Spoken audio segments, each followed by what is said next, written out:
বহুদিন আগের কথা। একটা গ্রামে সুরেশ বলে একজন বাস করত। খুব গরিব ছিল সে। ছোট্ট মতন একটা কুঁড়ে ঘরে থাকত, আর কষ্টে সৃষ্টে দিন কাটত তার। তিন কুলে তার কেউ ছিল না। গ্রামে এদিক ওদিক কাজ করে কিছু টাকা উপার্জন করত সে। এভাবেই তার দিন কাটত। দুবেলার দুমুঠো ঠিক করে পেট ভরে খেতে পেত না সে।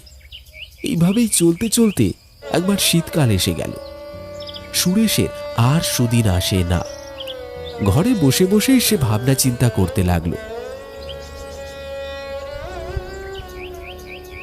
না, এভাবে তো আর চলছে না। গ্রীষ্মকালটা তো কাটিয়ে ফেললাম, কিন্তু শীতকালটা এভাবে কাটবে না। পেট ভরে খাওয়া তো আছেই, তাছাড়া গরম জামা কাপড়ও তো দরকার। না, আমাকে আমাকে তো কিছু একটা করতে হবে, নয়তো আমি আর বেঁচে থাকবো না এই শীতে। হ্যাঁ হ্যাঁ, একটা বুদ্ধি মাথায় এসেছে।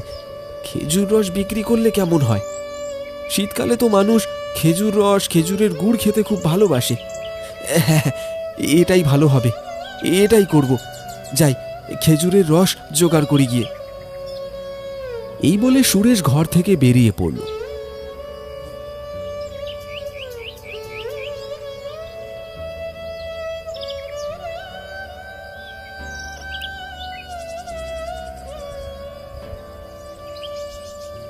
কিন্তু তার ভাগ্য বেজায় খারাপ।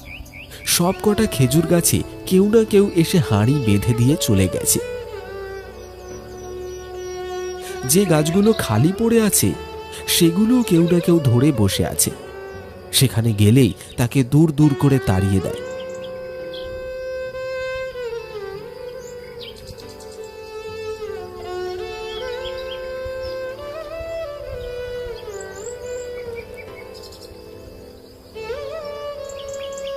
সুরেশ মনের দুঃখে এসে বসল পুকুর পাড়ে। বেজায় মন খারাপ তার।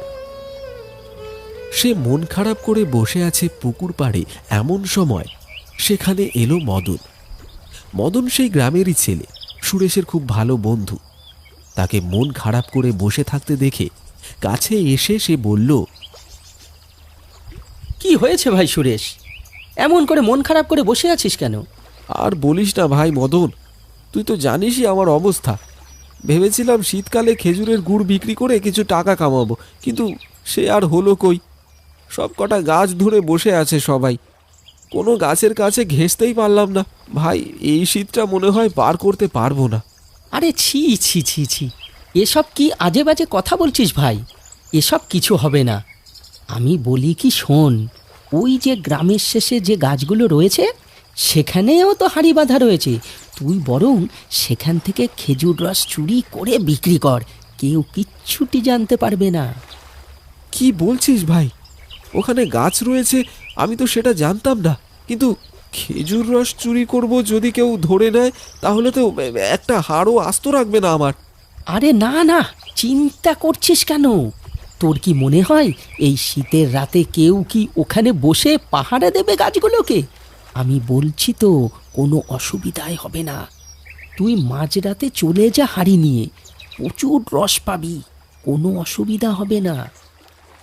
আচ্ছা ভাই, তুই বলছিস যখন, একবার চেষ্টা করেই দেখি। ঠিক আছে ভাই, দেখে আসি কি করতে পারি। এই বলে সুরেশ মদনের কাছ থেকে বিদায় নিয়ে চলে গেল গ্রামের একেবারে শেষ প্রান্তে। গিয়ে দেখে সেখানে সারি সারি খেজুরের গাছ। প্রত্যেকটা গাছে হাঁড়ি বাঁধা রয়েছে। গাছগুলোর নিচে দুটো লোক বসে গল্প করছে।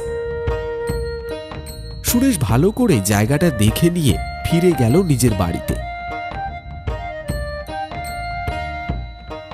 ধীরে ধীরে বিকেল গড়িয়ে সন্ধ্যা হলো, আর তারপর রাত। মাঝরাত হতেই সুরেশ হাঁড়ি নিয়ে বেরিয়ে পড়ল। সে হাঁটতে হাঁটতে এসে পৌঁছল সকালের দেখা সেই জায়গাটায়। মদনের কথাটাই ঠিক, একটাও লোক নেই আশেপাশে। চারিদিক একেবারে খাঁ খাঁ করছে। সুরেশ ভারী খুশি হয়ে যেই পা বাড়িয়েছে খেজুর গাছের দিকে, অমনি সে শুনতে পেল একটা হাসির আওয়াজ।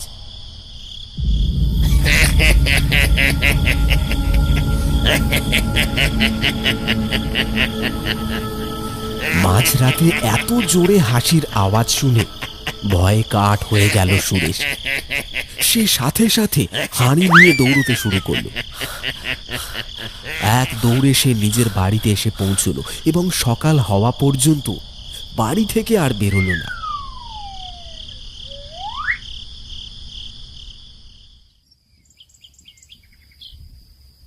সকাল হওয়ার পর সে গেল তার বন্ধু মদনের কাছে।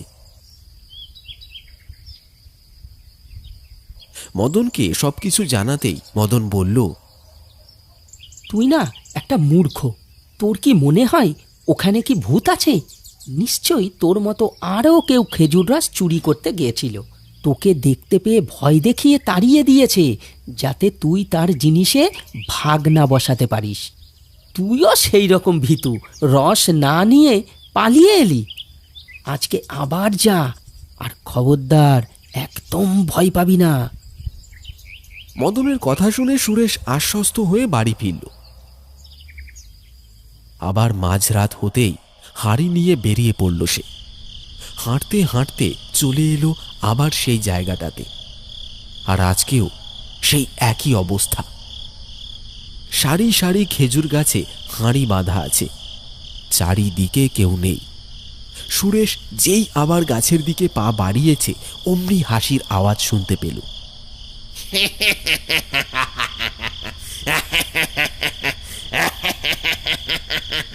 আবার আজকে হাসির আওয়াজ শুনে ভারী ভয় পেয়ে গেল সুরেশ। কিন্তু মদনের কথা মতন সে আজকে পালিয়ে গেল না, ভয়ে ভয়ে এগিয়ে চলল খেজুর গাছগুলোর দিকে। তারপর এগিয়ে এসে একটা গাছের নিচে হাঁড়িগুলো নামিয়ে রাখল। যেই না সে গাছে উঠতে যাবে, অমনি পিছন থেকে কে যেন ডাক দিল তাকে। তোর তো দেখছি প্রাণের কোনো ভয় নেই। কালকেই তোকে ভয় দেখালাম, আজকে আবার তুই চলে এসেছিস খেজুরের রস চুরি করতে। সুরেশ ভয়ে ভয়ে পিছনে ঘুরে দেখল, তার ঠিক পিছনে দাঁড়িয়ে আছে একটা ভূত। তার চোখ দুটো লাল, একদম লাইটের মতন জল জল করে জ্বলছে। তাকে দেখে ভয়ে আঁতকে উঠল সে। থর থর করে কাঁপতে লাগলো সুরেশ।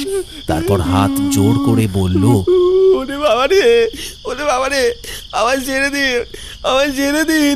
আমি ভুল হয়ে গেছে, আমার বাড়ি ভুল হয়ে গেছে। আমি খেজুরের রস চুরি করবো না, আমায় দয়া করে ছেড়ে দিন।